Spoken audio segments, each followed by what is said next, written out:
다 함께 신앙 고백하겠습니다. 나는 전능하신 아버지 하나님 천지의 창조주를 믿습니다. 나는 그의 유일하신 아들 우리 주 예수 그리스도를 믿습니다. 그는 성령으로 잉태되어 동정녀 마리아에게서 나시고 본디오 빌라도에게 고난을 받아 십자가에 못 박혀 죽으시고 장사된 지 사흘 만에 죽은 자 가운데서 다시 살아나셨으며 하늘에 오르시어 전능하신 아버지 하나님 우편에 앉아 계시다가 거기로부터 살아있는 자와 죽은 자를 심판하러 오십니다. 성도의 교제와 죄를 용서받는 것과 몸의 부활과 영생을 믿습니다. 아멘. 찬송가 212장 우리 부르시죠.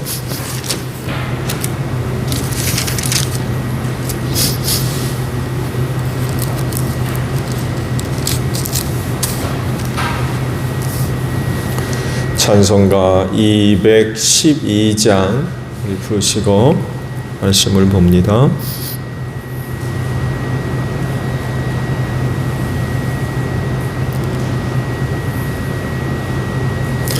겸손히 주를 섬길 때 괴로운 일이 많으나 구주여 내게 힘주사 잘 감당하게 하소서.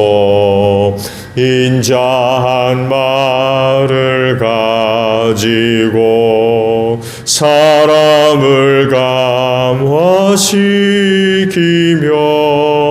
갈 길을 잃은 무리를 잘 인도하게 하소서. 구주의 귀한 인내를 깨달아 알게 하시고 굳건한 믿음 주셔서 늘 승리하게 하소서. 장래의 영광 비추사 소망이 되게 하시며 구주와 함께 살면서 참 평강 얻게 하소서. 아멘. 말씀을 봅니다. 욥기 41장에 있는 말씀을 봅니다.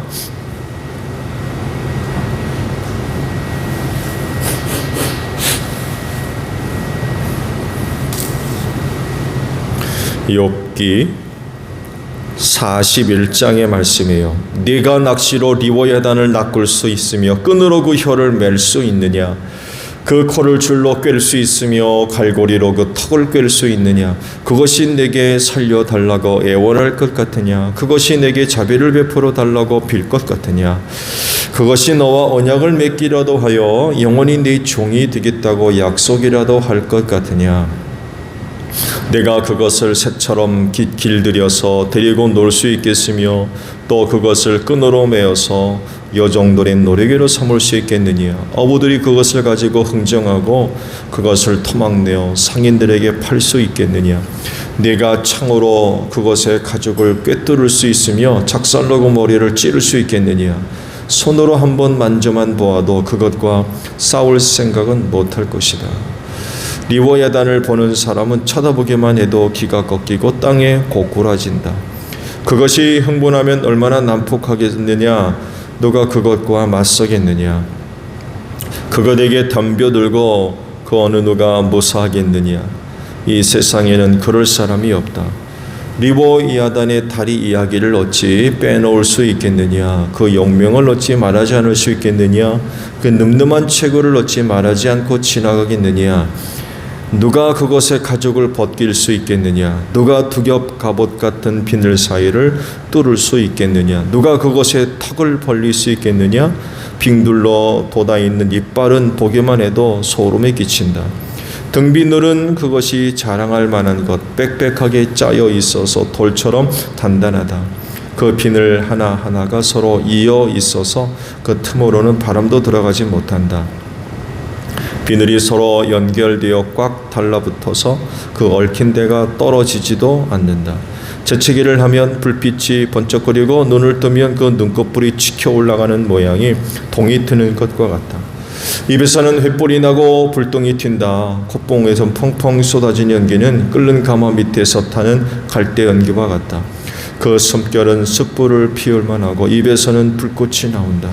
목에는 억센 힘이 들어 있어서 보는 사람마다 겁에 질리고 만다. 살갗은 쇠로 입힌 듯이 약한 곳이 전혀 없다. 심장이 돌처럼 단단하니 그 단단하기가 맷돌 아래짝과 같다. 일어나기만 하면 아무리 힘센 자도 벌벌 떨며 그 몸부림치는 소리에 기가 꺾인다. 칼을 들이댄다 하여도 소용이 없고 창이나 화살이나 표창도 백을 쓰지 못한다. 쇠도 지푸라기로 여기고 노선 썩은 나무 정도로 생각하니 그것을 쏘아서 도망치게 할 화살도 없고 무린 맷돌도 아예 바람에 날리는 겨와 같다. 몽둥이는 지푸라기쯤으로 생각하며 창이 날아오는 소리에는 코웃음만 친다. 백가죽은 날카로운 질그릇 조각과 같아서 타작기가 핥힌 진흙바다처럼 지나간 흔적을 남긴다.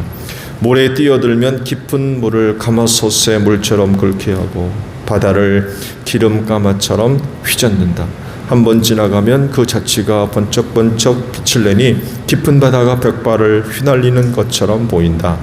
땅 위에는 그것과 겨룰 만한 것이 없으며 그것은 처음부터 겁이 없는 것으로 지음을 받았다. 모든 교만한 것들을 우습게 보고 그 거만한 모든 것 앞에서 왕노릇을 한다. 아멘. 오늘 아침에는요 1절에 있는 말씀을 이제 함께 나누려고 합니다. 네가 낚시로 리워야단을 낚을 수 있으며 끈으로 그 혀를 맬 수 있느냐라는 말씀입니다. 인간은 연약합니다. 어쩌면 이 세상에 존재하는 것들 가운데 가장 약한 게 인간이다라고 해도 과장되지 않을 것 같아요. 동물 중에 인간과 비교해 보았을 때에 나름대로 생존을 위해 무기로 생각할 수 있는 그런 강력한 것들이 있죠. 들짐승들과도 비교해 보았을 때 날카로운 턱, 이빨, 발톱, 잘 달리는 다리, 이런 것들이 있죠. 인간들 보게 되면 이빨이 날카롭기를 합니까? 턱이 강하기를 합니까? 그렇다고 잘 달리기를 하겠어요? 참 무기력하죠. 일정한 나이가 들기까지 인간으로서 스스로 뭔가를 감당할 나이에 이르기까지 가장 오래 걸리는 것이 인간이라고 그러죠. 동물들은 태어나자마자 몇 시간 있으면 펄펄 뛰어다니고 나무를 기어오르고, 그런데 인간은 적정한 나이가 들 때까지 거의 어린애를 한번 보십시오. 이거 진짜 너무 무기력하죠. 그런 모습들을 볼 때 인간은 참 연약합니다. 그런데 이 연약함이 아이러니한 건 유일하게 하나님의 형상을 조차 지음받은 게 인간 아닙니까? 근데 그렇게 약해요. 하나님의 형상을 조차 지음받은 존재라고 하면 신적 영역에 속한 그 어떤 능력들을 소유할 만한데도 하나도 없어요.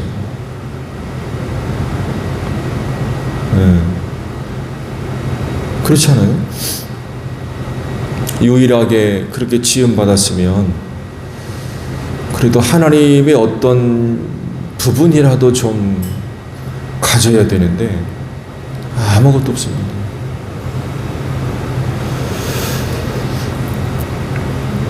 그러니까 하나님께서 당신의 영역 가운데 어떤 것도 주시지를 않았어요. 예수님, 사람의 몸을 입고 오신 하나님을 보십시오. 성육신하신 하나님. 사람으로서 할 수 없는 능력들을 행하시잖아요. 그 부분을 생각하면 될 것 같아요.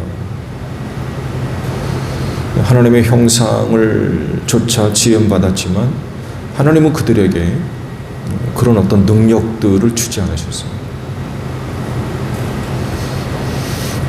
그래서 그랬는가요? 사탄이 에덴 동산에서 사람들을 유혹할 때에 선악을 알게 하는 나무 열매를 먹으면 어떻게 된다고 했습니까? 하나님같이 된다고 했어요. 하나님같이 된다. 무기력하고 연약한 인간들을 유혹하는 데 있어서 하나님의 어떤 영역들이 이용됐어요. 그리고 그 열매를 따먹는 데 있어서 인간의 내면 속에 있는 그런 그 능력들, 이런 것들에 대한 바람이 거기 있었던 것 같아요. 인간을 유혹할 때 그렇게 유혹을 했거든요. 그러니까 인간의 내면 속엔 그런 부분들에 대한 영역이 있는 거예요. 나도 하나님 같았습니다. 마블 영화가 그렇게 인기잖아요. 그 이유가 있는 거예요. 인간의 내면엔 그런 것들에 대한 막연한 바람이 있는 거예요. 사탄이 이거를 이용해서 하나님같이 된다. 근데 그럼에도 불구하고 하나님은 안 주셨어요. 얼마나 약한지 몰라요, 인간이. 그래서 하나님의 형상을 조차 지음받은 영광을 얻었지만 하나님 앞에서는 인간은 늘 겸손해야 됩니다. 왜? 그분으로 말미암아 살아야 되기 때문에. 인간은 하나님의 은혜로 사는 사람들입니다. 그래서 하나님을 늘 의지해야 되고 하나님을 늘 바라봐야 되고 하나님을 늘 찾는 그런 인간이 되어야 돼요. 그러려면 겸손해야 돼요. 여러분, 교만하면 하나님 안 찾습니다. 자기가 강한 줄 알아요. 능력 있는 줄 알고 잘난 줄 알고. 이런 교만한 사람들은 하나님을 안 찾아요. 근데 겸손하면 달라지는 거죠. 왜? 인간이 그런 존재이기 때문에 그렇습니다. 그리고 하나님은 그런 겸손한 자들을 통하여서 일하시는 줄로 믿습니다. 은혜 베풀어 주시고 또 그들을 통하여서 엄청난 능력의 역사들이 나타나게 하셨죠. 인간 스스로에게는요, 그런 힘과 능력이 또 재주가 없지만 겸손해서 하나님을 믿고 의지하고 찾는 사람을 통하여서 그 하나님의 능력이 나타나는 거죠. 모세가 그 좋은 예를 보여주지 않습니까? 여러분, 그를 통해서 나타났던 일들을 보세요. 그 사람이 할 수 있는 일입니까? 모세가 그런 능력을 갖고 있어요?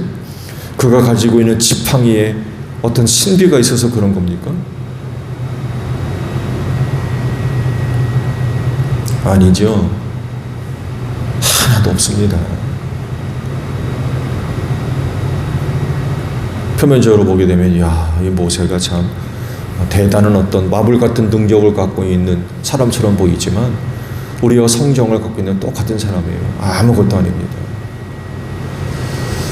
그건 하나님의 것이에요. 하나님의 것. 마른 지팡이에 능력이 있다고요? 착각하면 안 되죠.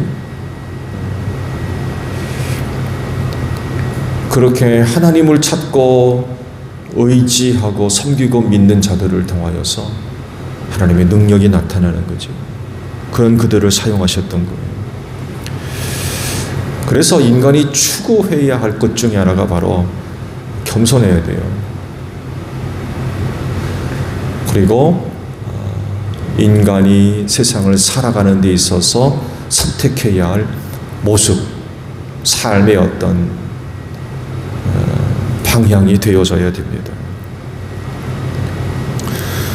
먹지 말라고 하신 열매를 먹으면서까지 하나님과 같이 되는 것이 아니라 오히려 자신의 연약함을 알고 그래서 겸손하게 하나님을 의지하고 찾고 바라는, 이게 정상적인 인간이라는 거예요. 이게 뭔가 조금 가지고 있으면 자기가 대단한 줄 알고 하나님 섬기는 거 소홀히 하고 하나님 찾는 거 게을리하고 의지하지 않고 바라보지도 않고 찾지도 않고.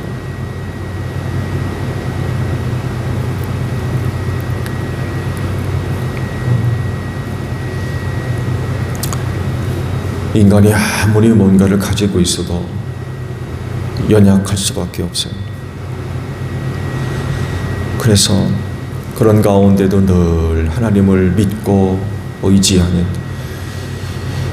그런 그 삶의 모습들이 있어져야 됩니다.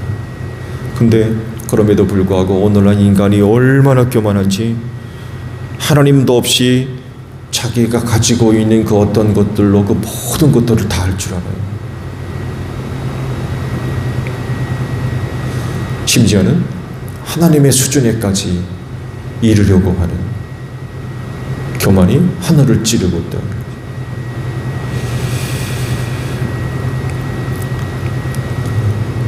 하나님같이 된다 라고 했던 사탄의 유혹에 오늘날 인간들이 너무나도 많이 유혹을 받아가지고 그렇게 되는 줄 알아요. 그렇게 되는 줄 알아요. 그러니 하나님을 찾겠습니까? 의지하겠습니까?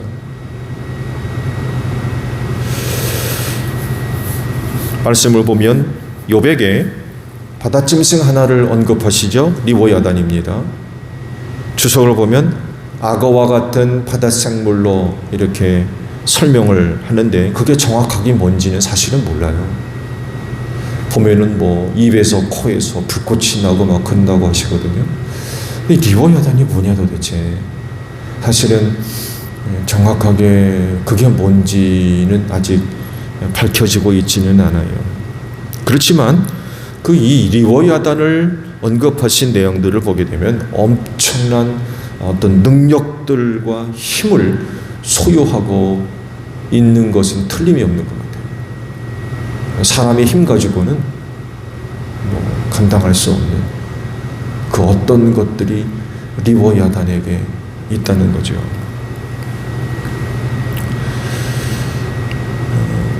이런 동물들을 언급하면서 욥이 이 리워야단과의 여러 가지 관계에 대한 가능성을 부르시죠. 이래 너 리워야단에게 이럴 수 있느냐? 혹은 뭐 저럴 수 있느냐? 혹은 뭐 사람들이 리워야단에게 이럴 수 있느냐? 저럴 수 있느냐? 이게 물으세요. 근데 리워야단이 갖고 있는 힘과 능력이 있으니까 불가능하죠. 오늘도 주신 말씀 보게 되면 낚시로 리워야단을 낚을 수 있느냐? 끈으로 그 혀를 맬 수 있느냐라고 물을 때 할 수 있다는 겁니까? 못한다는 거죠. 그렇게 할 수 없다는 거예요. 왜? 한쪽은 너무 강하고 한쪽은 너무 약해요.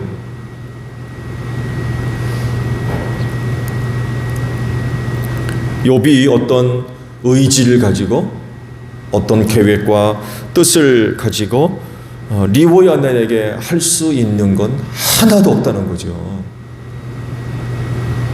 뭐 욥만이 아닙니다. 다른 사람들도 마찬가지죠. 불가능한 거예요.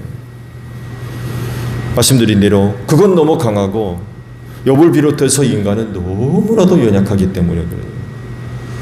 그러면서 이제 물으시는 거예요. 너 할 수 있어? 라고 물으시는 거죠. 너 그렇게 할 수 있냐?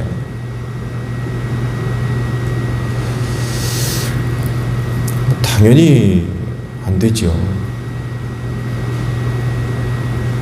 왜 이렇게 묻고 계시는 거예요? 사실 욥에게 이렇게 물으시는 것 낯설지 않죠? 왜냐하면 앞에서도 그런 내용과 그런 형식으로 많은 질문을 욥에게 하셨거든요. 여기서 또다시 리워야단을 통하여서 욥에게 묻고 계시는 거예요. 똑같은 형식으로 또 묻고 계시는 거죠. 이유는 그런 물음을 통하여서 욥 자신이 누구며 어떤 존재인지를 깨닫게 하시려고 그렇게 계속 질문을 하셨던 거죠. 그래서 하나님이 하시는 일들에 대해서 인간으로서 판단하고 심지어는 책임을 묻는 이런 태도들이 하나님 앞에서 그거 죄야, 그렇게 하면 안 돼 라는 것을 깨닫게 하시려고 지금 하나님이 이렇게 하고 계시는 거죠. 결국 겸손하게 만드시는 거예요. 지금 욥을 그런 것들을 통해서 낮추시고 계세요. 겸손하게 만들려고. 그런 자기가 하나님 앞에서 죄짓고 있다는 것을 깨닫고 이제 회개케 하시려고 좀 그러시는 거죠. 결과는 말씀은 보지 않았지만 이제 뭐 내일 보면 아시게 될 것 같아요. 좋은 긍정적인 결과를 낳죠. 참 다행이었던 것 같아요. 사도 바울이 이런 고백을 합니다. 고린도후서 12장의 말씀을 보게 되면 자신의 약함과 강함에 대해서 이런 말씀을 하셨어요. 그러므로 나는 그리스도를 위하여 병약함과 모욕과 궁핍과 박해와 곤란을 겪는 것을 기뻐합니다. 왜? 내가 약할 그때에 오히려 내가 강하기 때문입니다. 이런 고백을 해요. 이 말씀의 배경은 그렇죠. 하나님께서 욥의 몸에 찌르는 가시 하나를 주셨다고 그래요.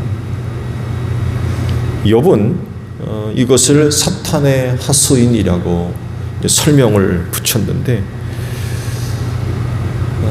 이것으로 인하여 자신을 교만하지 않게 하시려고 하신 거다. 전에 이 문제를 해결해 달라고, 이것이 나한테 떠나가게 해달라고 3번이나 간청했다는 거예요. 근데 주님은 응답해 주지 않으셨죠. 대신 이런 말씀을 하세요. 내 은혜가 네게 족하다. 내 능력은 약한 데서 완전해진다. 이런 말씀을 대신 주셨어요. 사도 바울이 그 복음 전하기 위하여 사역하는 데 있어서 자기가 안고 있던 이 찌르는 가시는 사실은 사역에 전혀 도움이 안 돼요. 왜? 그를 통하여서 여러 가지 많은 능력이 나타나고 정말 병든 자, 귀신 들린 자 다 치료하고, 근데 정작 자기가 안고 있는 건 못 고치는 거예요, 지금.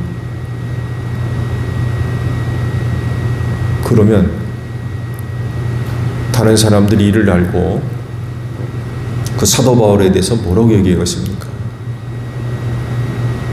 그를 반대하고 싫어하는 사람들은 이 찌르는 가시를 이유로 해서 아마 바울 반대했을 거예요. 자기도 못 고치면서 대뜸 이렇게 나올 겁니다. 지가 가지고 있는 병도 못 고치면서 뭘 그러나. 그러니까 3번씩이나 기도하죠. 고쳐달라고. 근데 주님은 허락하지를 않으셨어요.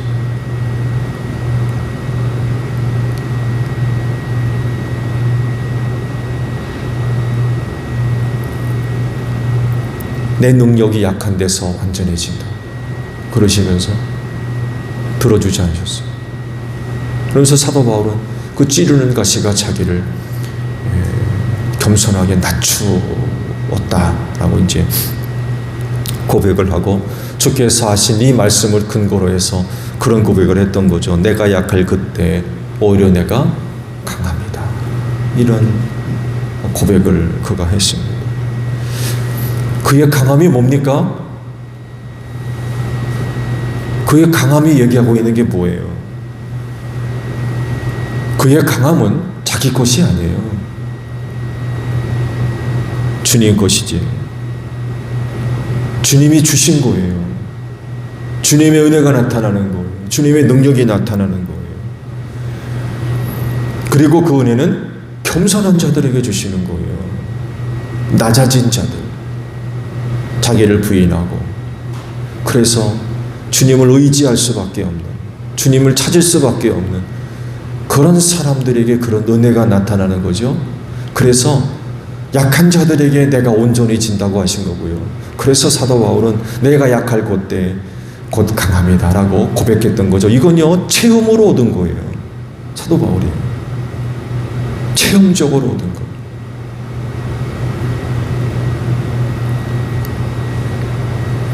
그리스도인은 이렇게 강해지는 거예요.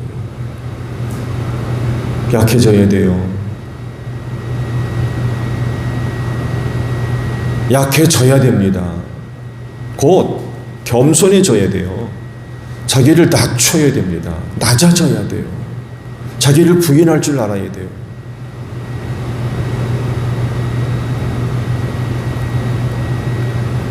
근데요, 욥은 스스로 교만해서 하나님을 판단하고 하나님을 심지어 꾸짖기까지 했다는 거예요. 하나님이 직접 하신 말씀이었죠. 어제 하신 말씀 보셨잖아요. 하나님이 하시는 일을 욥이 이러쿵저러쿵 이렇다 저렇다 판단하고 있고요. 하나님을 꾸짖어요. 근데 참 감사하게도 이런 욥을 하나님께서 버리지 않으시고 찾아오셔가지고 계속 말씀을 주시면서 욥을 낮추세요. 너 할 수 있어? 너 봤냐? 들었냐? 가봤냐? 오늘 말씀 같이 리워야단에게 너 그렇게 할 수 있어? 라고 계속 물으시면서 욥을 자꾸 낮추시고 계시는 거예요. 말씀 봤잖아요. 한마디도 대답할 수 없었어요. 그런 물음 앞에 낮아질 수밖에 없는 거죠. 나 아무것도 못하는 존재라는 거예요. 뭔가 아는 것 같았는데 아무것도 알지 못하는 거예요. 뭔가 할 수 있는 줄 알았는데 아무것도 못하고, 그런 말씀 앞에 자기 자신을 발견하고 낮추시려고, 결국 은혜를 주시려고 그러는 거죠.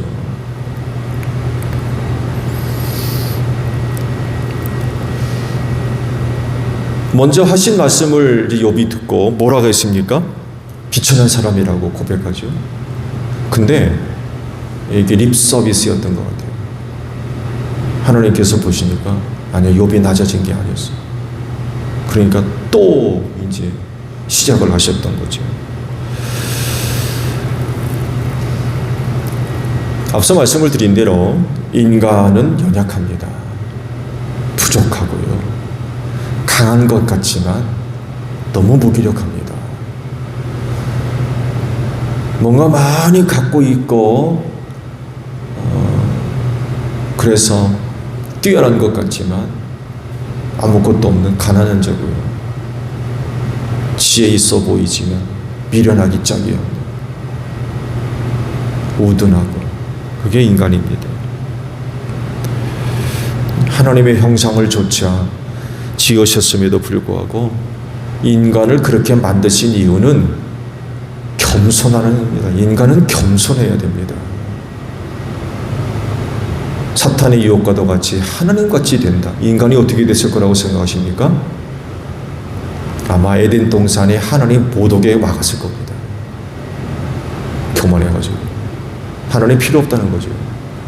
당신 여기 안 와도 된다는 거예요. 이 하나님이 동산을 거니셨다고 그랬잖아요. 아담과 하와 교제하고 싶으셔가지고 에덴 동산에서 찾아오셨어요. 근데 그 인간이 하나님같이 되면 그 하나님 오는 거 내버려 뒀겠어요? 필요 없는데 뭐나만 하죠. 인간이 이런 존재입니다. 근데 아무것도 안 주셨어요. 왜? 겸손해야 되기 때문에 그래요. 겸손해야 하나님 찾거든요. 의지하고. 인간은 이렇게 사는 겁니다. 이걸 망각하면 안 되는 거죠. 근데 오늘날 사람들이 보이는 것 보세요. 낮아집니까? 자기 부인해요? 겸손합니까? 천만에서 점점 높아지려고 합니다. 진짜 하나님같이 되려고 해요. 그러니 하나님 찾습니까? 하나님 의지하지 않습니다.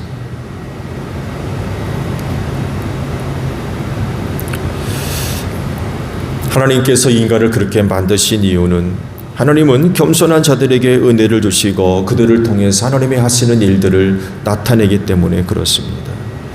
그렇게 해서 하나님은 영광을 받으시는 거예요. 우리가 그렇게 살 때에 하나님의 은혜를 얻어서 사는 거고요.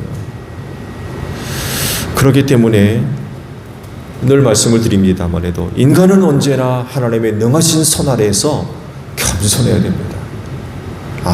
우리 많은 걸 갖고 있고 큰 걸 갖고 있고 그렇다 할지라도 그저 하나님의 능하신 손길 아래에는 겸손해야 됩니다. 엎드릴 줄 알아야 되고요. 항상 하나님을 찾아야 되고 의지해야만 해요.